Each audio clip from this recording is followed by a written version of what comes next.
Well, Governor, here we are, just a few weeks away from the end of this job that's taken you the last 8 years. What's the first thing you're going to do on that first day that you're no longer governor of Michigan? Well, the first day, you know what happens is the swearing in of the governor-elect on the steps of the Capitol when it's going to be 10 below zero.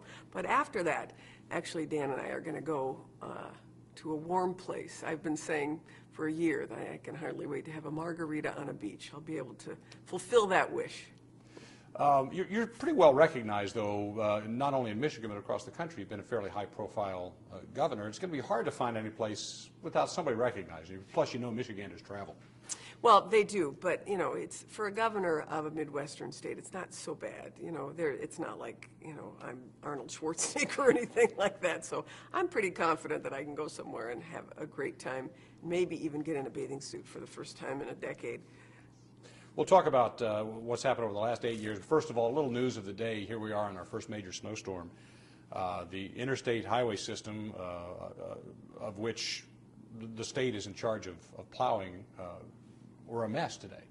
Is this indicative of any kind of new reality budget-wise? Well, I mean, obviously the snow is the snow, and you can't do much about that. But I do think that the next governor is going to have a challenge because he's got to get the legislature to move on funding, repairing, and maintaining our roads. I wasn't able to do that. We had a bipartisan commission that made recommendations about how we would be able to fund these roads. It obviously creates jobs. The business industry wants it. You match it with federal dollars. You put it right here for a variety of reasons, obviously. But the bottom line is there has to be some willingness on the part of the legislature to do that. So politics did indeed play a part in the messy roads today. Well, I don't.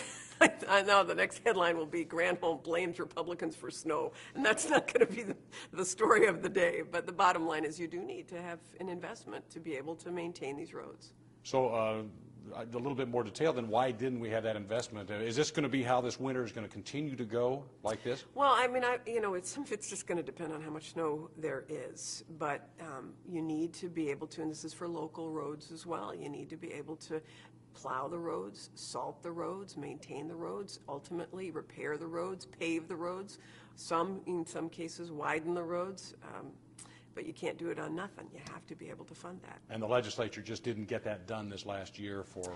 Yeah, well, I think it's difficult whenever you talk about funding. That means you have to pay for it, and where's that revenue going to come from? We had suggested a number of ways. This bipartisan task force, which included the business community, had some very solid recommendations about how to go forward, but there just wasn't a will on the part of the legislature to do that. This past 8 years have definitely been, by a lot of measures, probably the worst 8 years Michigan has gone through. Is that inaccurate or probably fairly the worst accurate? decade. The job losses in Michigan because of our concentration in manufacturing and automotive began in the year 2000 and have not let up. Although this year, 2010, is the first year this decade where we have seen actual private sector job growth, 10,000 private sector jobs. Now, the public sector is still downsizing. I mean, you should know that since I've been governor, we have cut more out of Michigan government than any other state in the nation as a percentage. The National Association of State Budget Officers, which evaluates all of the states, Michigan by far has cut more, shrunk more, stopped spending more than any other state in the country. So we have really tried to continue to live within our means. I'm really proud that we're going to be handing to Governor-elect Schneider a balanced budget. More than that, we'll be giving him $400 million in surplus as well. I'm sure 8 years ago when you took this job, 9 years, 10 years ago when you were seeking this job, your first inclination wasn't, I want to be governor so I can go in there and cut more than anybody else in the history of governors has done. No, I don't think that anybody at the beginning of this decade thought that we would be witnessing the bankruptcies of our largest employers like we have. Clearly, this decade has been enormously challenging for autos, for manufacturers, for the suppliers to those. But I'm really proud, Steve, of what we've done to lay a foundation for a new Michigan economy. We've had 7 times more automotive employment than other states. Therefore, we've been hit 7 times harder. That's why the importance of adding new sectors has been what we have focused on diversifying this economy and getting our kids to realize that they've got to go to college. They cannot stop at high school. They have to graduate from high school, and then they've got to go beyond if they're going to be competitive in a global economy. Now, obviously, you've heard this. A lot of people blame Governor Granholm for the last 8 years and all these bad times we've been having. Are you to blame? Oh, it's just ridiculous. I mean, I would that the governor of Michigan had the power to control globalization or the global shift in manufacturing jobs or the bankruptcies in GM and Chrysler. That would give the governor a lot of power. I don't have that power. Engler didn't have that power. Snyder's not going to have that power. But what you can do is take advantage of the crisis to be able to restructure the economy, our education system, and government. And while all of that is happening, you know, we've had a 78% increase in demand for Medicaid services because of the safety net issues.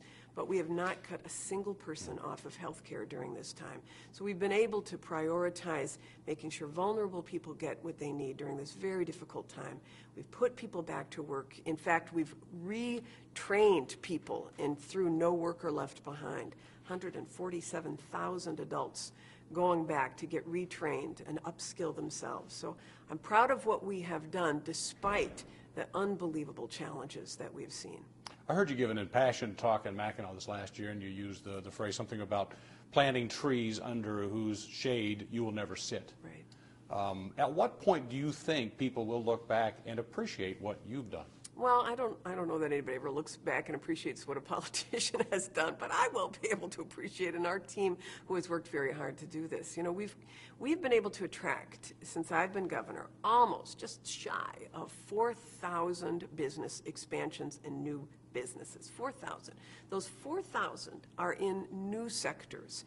They will create 653,000 jobs. That's what the projections show for the businesses that we've been able to attract.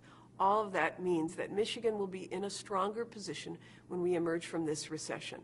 Now, when will we normalize? That's the real issue, is how long will it take for us to get back to equilibrium, to get at the national norm?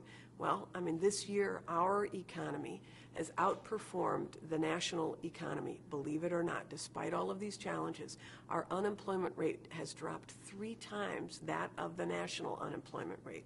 I'm so proud of our Michigan Economic Development Corporation, Steve, because the MEDC gets evaluated across the country like every other economic development state agency.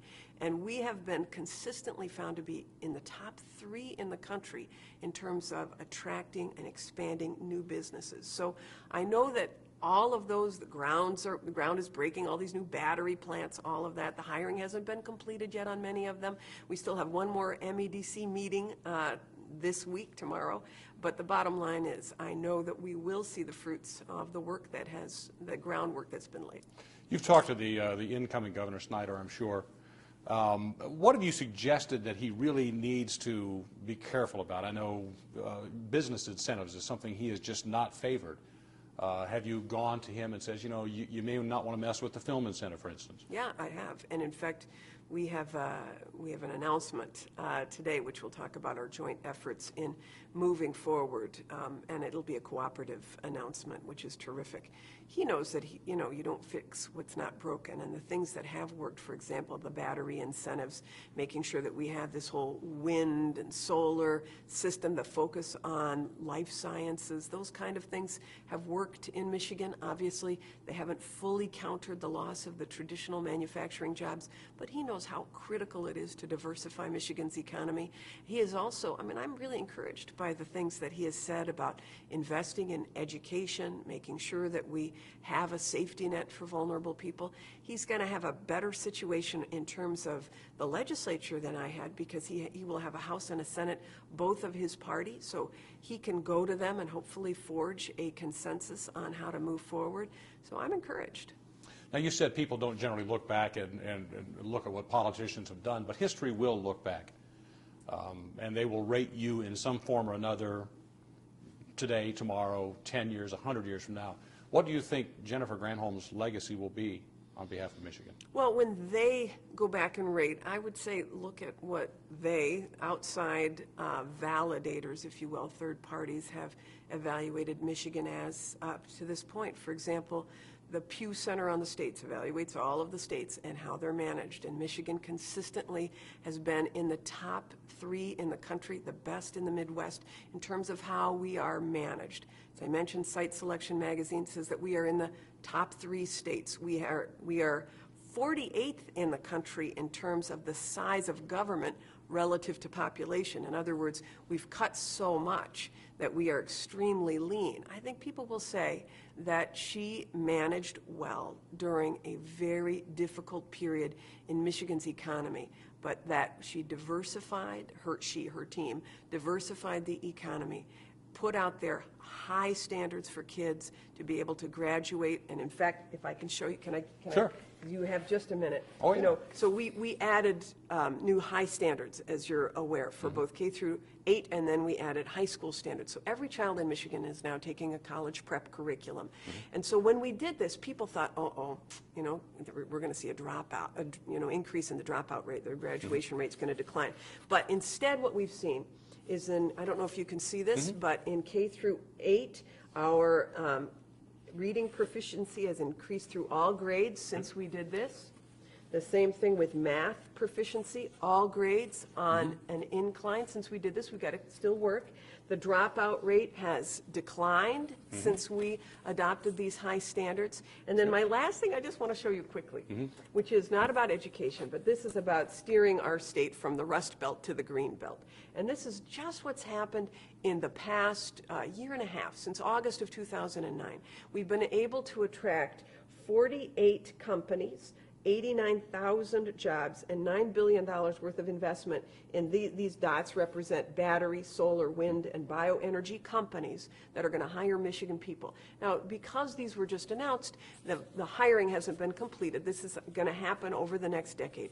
But I think people will look back and say, wow, we really went from the Rust Belt to the Green Belt. 2 more questions. Yes. One, what is it you regret, perhaps excluding the line "you'll be blown away"?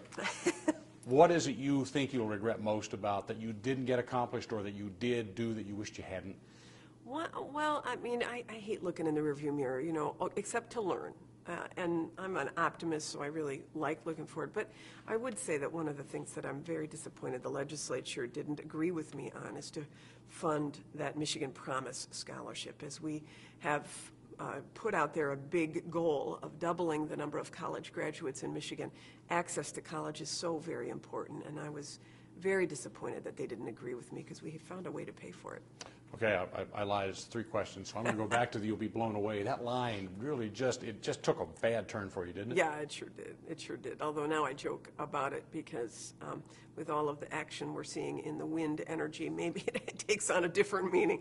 But I am still extremely optimistic about Michigan's future, and I know people have said about me in the past that I'm too optimistic or that I've put too bullish of language out there, and that's an example of that. You got to be careful about what you say and not overpromise. But I do believe that Michigan is going to be and will continue to be a fantastic state, and we're going to be all right. Okay, I promised last question. After the margarita, the beach, and the bathing suit, then what? I'll be talking about that in January. But you know what you're going to do. I have a good idea of what I'm going to do. But you're not telling us yet. I'm not telling you yet. Does it involve you leaving the state of Michigan, or are you going to stay here? I'll tell you in January what I'm going to do. You're not going to give us any hint, are you? Not a hint. Right. Governor, thank you so very much. You've been incredibly open and accessible over the last 8 years. It's been a pleasure. Thanks, likewise. All right, thank you. Thanks.